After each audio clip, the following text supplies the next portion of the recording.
E eu li no começo do mês de março esse aqui, que eu peguei na biblioteca, eu já tinha mostrado num vídeo que eu ia ler, né? Era meu plano ler e realmente li. O Senhor dos Ladrões, da escritora alemã contemporânea Cornélia Funke, que é a mesma autora daquela série Mundo de Tinta. E eu gostei muito, muito, muito de O Senhor dos Ladrões. Eu não esperava gostar tanto. Tem uma boa trama, tem uma história assim, mais com o pé na realidade e até na realidade assim de crianças de rua, né? Crianças abandonadas. Uma parte, né, da história tem a ver com isso. Tem uns toques de magia também, algumas referências, digamos, não chega a ser bem intertextualidade, mas tem umas menções, por exemplo, ao Peter Pan, do James Barrie, e a mitologia, né, do Peter Pan. Mas o que eu mais gostei aqui foi o desenho que ela faz dos personagens infantis. Tem personagens adultos interessantes também, bons e maus, e mais ou menos neutros. Mas você tem, na minha opinião, muito, muito fortemente e muito talentosamente o desenho de personagens infantis, né, das crianças. Tem uma meia dúzia de crianças aqui e todas elas têm as suas peculiaridades, mas eu confesso que embora a figura do Senhor dos Ladrões, né, que é o garotinho, o Skip, seja uma figura interessante, que é o garoto que dá título ao livro, né, o Senhor dos Ladrões, que tem até um mistério por trás desse garotinho, eu confesso que as duas crianças que eu gostei mais foram os dois irmãos que estão fugindo da sua pretensa madrasta, né, pretensa mãe adotiva, que são o Próspero e o Bo. Eu gostei muito, muito dessas duas crianças, embora tenha outras, mas foram os meus favoritos, que foram as duas crianças que mais me encantaram, que mais assim me cativaram e me emocionaram também. A relação dos dois irmãos, né? Do Próspero, que é o garotinho mais velho, com o Bo, que é o menorzinho. E eu desafio qualquer um que lê esse livro e não tenha vontade de ler esse livro e conhecendo o Bo, que é aquela criança como toda criança deveria ser, né?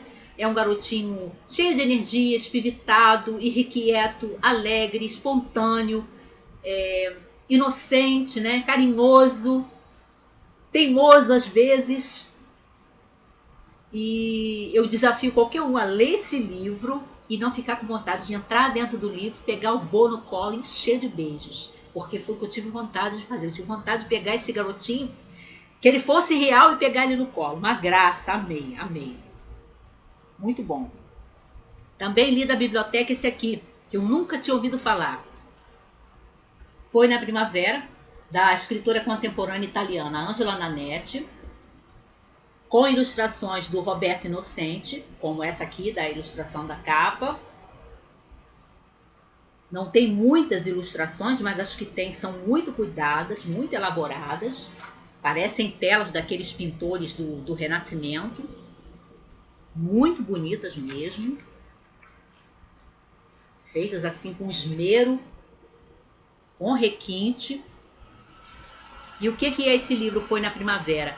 É a versão infanto-juvenil, porque a Angela Nanetti é especialista nessa área, de escrever para jovens, da história do poeta italiano, né, medieval Dante Alighieri, né, final da Idade Média, e o seu amor pela Beatriz Portinari na Florença do final da Idade Média. E a Beatriz, para quem não sabe, foi o grande amor da vida do Dante, embora a vida dele e a vida dela praticamente não tenham se cruzado, né? Eles tiveram vidas assim paralelas, quase não se tocam a vida dos dois, mas ela foi a musa inspiradora dele toda a sua vida, não só para os seus poemas de juventude, que estão no livro Vida Nova, e que aliás tem trechinhos aqui, como também na sua grande obra, né, que entrou para a história da literatura e das obras-primas universais, que é a Divina Comédia. E eu gostei muito da escrita da Angela Nanetti, porque ela não faz aquela coisa que me irrita muito, e eu lido muito com esse tipo de literatura e subliteratura por causa da biblioteca em que eu trabalho, o acervo que a gente tem, que ela não acha que porque ela está escrevendo para jovens, ela vai escrever qualquer coisa, porque o jovem é um leitor, né, ainda com pouca experiência, ainda não tem o mesmo cabedal de leitura que muitos adultos têm, embora não todos. E parece que vários escritores para jovens cometem esse erro, né? Não, a gente pode escrever qualquer coisa que vai agradar a si mesmo, porque o jovem, o adolescente é um leitor pouco exigente. Aí ela não faz isso. A escrita da Angela Nanette é uma boa escrita, é uma escrita de qualidade, não é uma escrita difícil, nem assim intrincada, nada disso, mas é uma escrita de qualidade. Eu li com muito gosto, com muito prazer, não fiquei irritada, né? Não fiquei com aquela impressão de ela está simplificando isso aqui, tratando o leitor adolescente como se ele fosse, né, um débil mental. Não, eu gostei muito, gostei da forma como ela escreveu, que é uma versão juvenil, né, para a história do Dante, o seu amor pela Beatriz, mas não é uma história assim mal escrita, não é uma história escrita de qualquer maneira, não tem uma escrita assim imatura, né, cheia de clichês, não. Gostei bastante.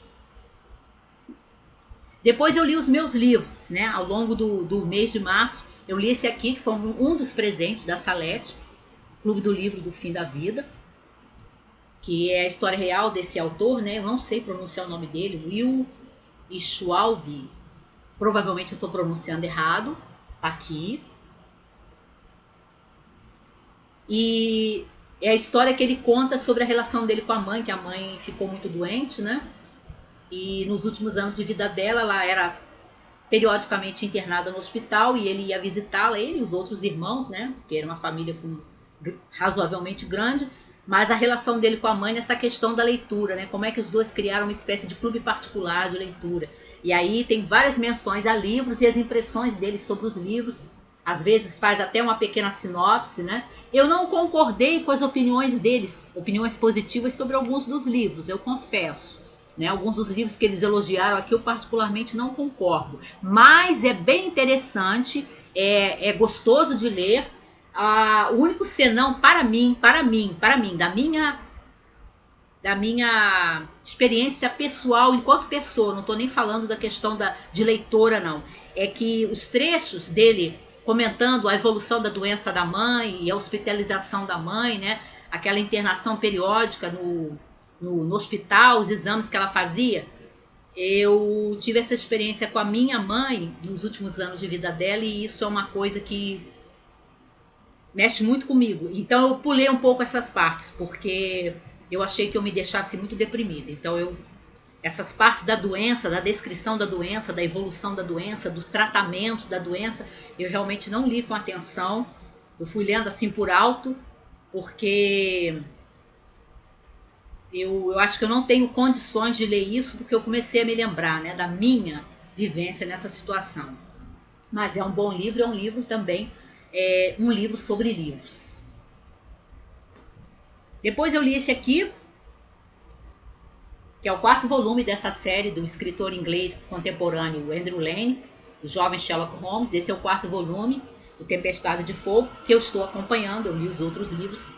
E eu estou gostando, mas os 3 primeiros, eles são assim, agradáveis, a leitura é fluida, você não tem dificuldade, não são livros chatos, mas eu acho que não chegam a empolgar. E esse aqui eu realmente gostei mais, porque eu fui encontrando algumas coisas que ele coloca, né, no personagem, nas situações, que tem a ver com o Sherlock adulto que a gente vai encontrar nos livros do Conan Doyle, né? Para quem é leitor do Conan Doyle, né, do Sherlock Holmes, do Conan Doyle, já tem algumas coisas que você encontra aqui, né? Alguns começos das características essenciais do personagem. E esse livro me deu um outro prazer que eu não esperava. Quando tem um pós-fácil aqui no finalzinho, que o Andrew Lane está falando como é que ele foi escrever essa história, porque que ele teve a ideia de ambientar ela na Escócia, né? É porque eu já li isso mais pro início do mês, na Escócia. E eu li tanta coisa depois.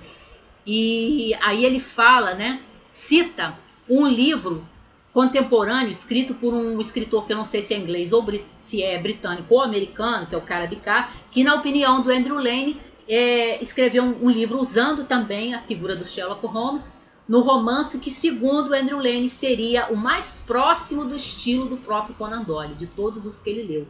Porque o Andrew Lane tem uma Sherlockiana, ele fala mesmo que ele tem uma biblioteca imensa de livros sobre, né, o personagem Sherlock Holmes. E aí isso foi uma grande surpresa, porque eu vi que o livro estava traduzido. E aí eu comprei e li também nesse mês, que passou no mês de março, o Secretário Italiano, do Caleb Carr, que é esse citado pelo Andrew Lane, né? E eu gostei muito, muito mesmo. É um romance histórico, ele não está atualizando a história do Sherlock Holmes, é passada no final do século XIX mesmo. Tem um clima até um pouco gótico também. Há algumas referências, por exemplo, ao Cão dos Baskervilles, e há uma outra história que o tradutor e o editor não anotam embaixo, mas quem leu as histórias do Sherlock Holmes reconhece que a menção é ao Cliente Ilustre, né? Quando cita o grande vilão de O Cliente Ilustre, que é o Barão Gruner. E eu gostei bastante. Agora, eu não acho que chegue a ser igual ao Conan Doyle. Mas tem vários momentos em que você quase esquece que você está lendo um texto contemporâneo usando o personagem do Conan Doyle, né? E às vezes eu tive a impressão que eu estava reencontrando realmente os meus dois personagens queridos, né? O Sherlock Holmes e o seu fiel Dr. Watson. Gostei muito, muito mesmo. Muito mesmo. Tem resenha no Scooby, eu vou ver se eu boto o link embaixo. E fechando o mês de março, que eu terminei de ler em 1º de abril, mas eu vou considerar como março, porque eu li uma boa parte dele ainda em março.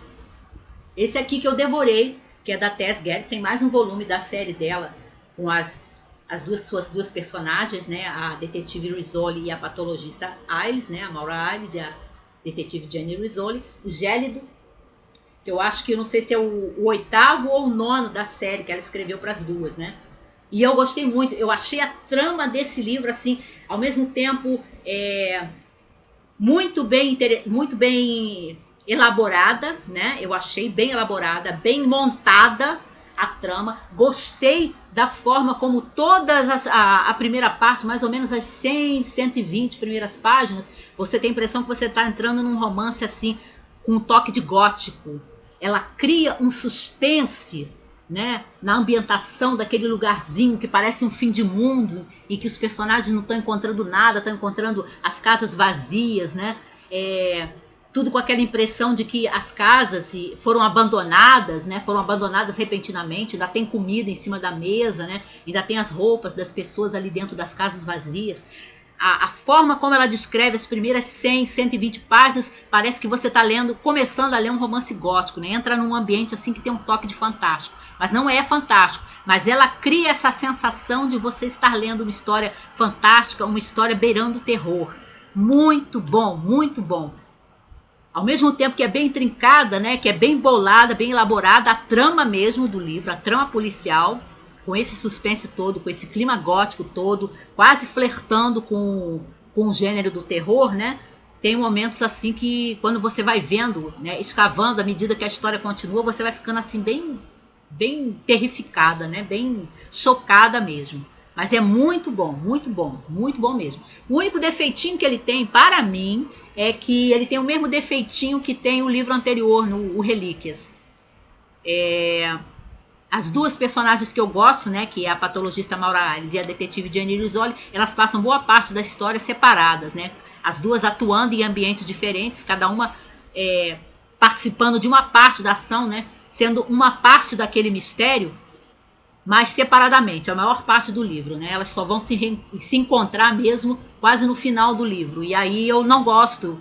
Eu gosto mais das histórias em que as duas fazem o trabalho juntas, né? Como eu já falei no vídeo sobre o Relíquias, que eu gosto da interação das duas, eu gosto da amizade, da cumplicidade das duas. E eu tive pouco disso aqui e pouco disso no Relíquias. Mas é muito bom, é muito bem escrito. É uma aula assim de como você criar uma história com uma atmosfera, né? Uma atmosfera que na verdade, um romance policial, mas ela fica flertando com o terror.